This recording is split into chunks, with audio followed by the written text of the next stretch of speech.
I had always trusted my wife, or at least I thought I did.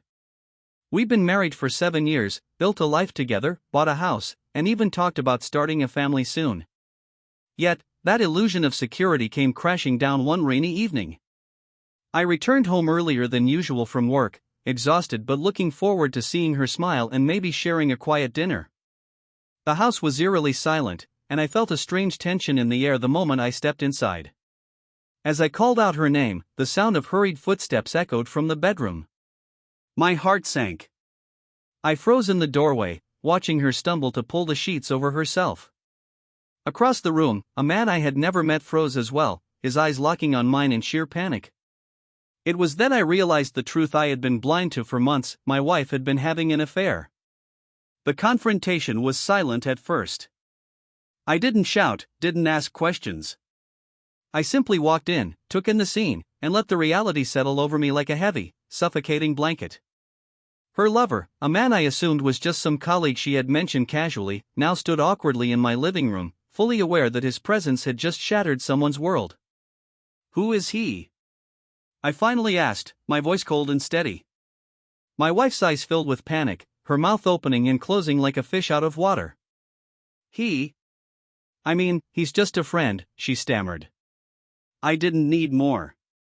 The look in her eyes said it all. The betrayal, the lies, the night spent sneaking around, pretending everything was normal, all of it was laid bare. Friend? I echoed. A friend who climbs into our bed while I'm at work? The man shifted uncomfortably, clearly feeling out of place, yet strangely defiant. He tried to explain himself, muttering something about love, connection, desire. But his words were meaningless. There was no justification for what had been done. Not in my home, not in my marriage. I realized in that moment that the man wasn't just some fleeting temptation. He was a symptom of everything that had been wrong in our relationship, a manifestation of the cracks I had ignored. The love I thought was mutual, the trust one had given freely, it had been an illusion. I looked at my wife, and the anger surged, sharp and uncontrollable. How long? I demanded. Her eyes flickered down, shame and guilt written all over her face. 6 months, she admitted quietly. 6 months. Half a year of deceit, lies, and stolen moments. I wanted to scream, to break something, to make her feel even a fraction of the pain she had caused me. But I didn't. I stood there, numb, the world around me silent except for the sound of rain tapping against the windows. Then her lover, sensing the gravity of the situation, tried to leave. But I blocked his path, stepping between him and the door. There was no mercy in my eyes, only a quiet, controlled fury. You don't get to walk away from this, I said. Not without facing what you've done. He tried to speak, tried to offer excuses, but I cut him off. Save it. You're not the victim here. You're a thief. You stole my trust, my home, my marriage. The tension in the room was palpable. My wife shrank against the bed, her hands twisting the sheets, and I realized just how deep the betrayal went.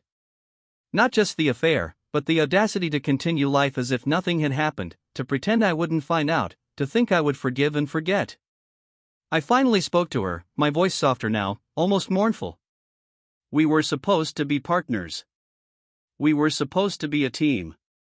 But you chose him over me. You chose lies over love.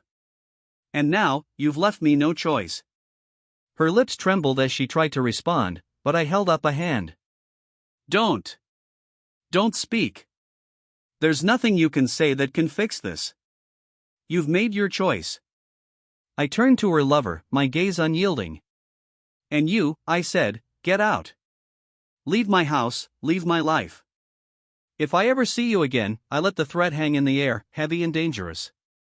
He backed away, eyes wide with fear, muttering something under his breath, and finally disappeared into the stormy night. The door slammed behind him, and silence reclaimed the house. I walked past my wife, ignoring her reaching hand, the tears streaming down her face. I didn't touch her, didn't look back. The trust we had built, the life we had shared, it was gone. I packed a small bag, the essentials, and left the house. Not angrily, not in a rush, but with a calm determination. I wasn't running from heartbreak, I was walking toward my own peace. That night, I stayed in a hotel, the rain still falling, drumming a relentless rhythm against the windows. I thought about what had been, what could have been, and what I refused to allow anymore. Betrayal was a wound, but it didn't have to define me. I would heal. I would rebuild. And most importantly, I would never let someone else's deception destroy me again. The next morning, I called a lawyer and started the process of divorce. My wife left messages, pleaded, begged, promised it wouldn't happen again. But I didn't reply. I had seen the truth, faced the betrayal, and realized that love built on lies is no love at all. Weeks later, I changed the locks, cleared out reminders, and began reshaping my life. The betrayal had hurt, but it had also freed me from a life I hadn't truly seen. And somewhere deep inside, I knew that walking away from the pain was the first step toward finding a version of happiness that was real, honest, and mine. The image of her lover walking through my front door would haunt me, but it also reminded me of my strength. I had survived the worst kind of betrayal, and I had emerged on the other side wiser, stronger, and unbroken. Some wounds don't heal quickly, and some betrayals leave scars. But those scars are proof that you survived. And I would survive, because life is too precious to be stolen by someone else's lies.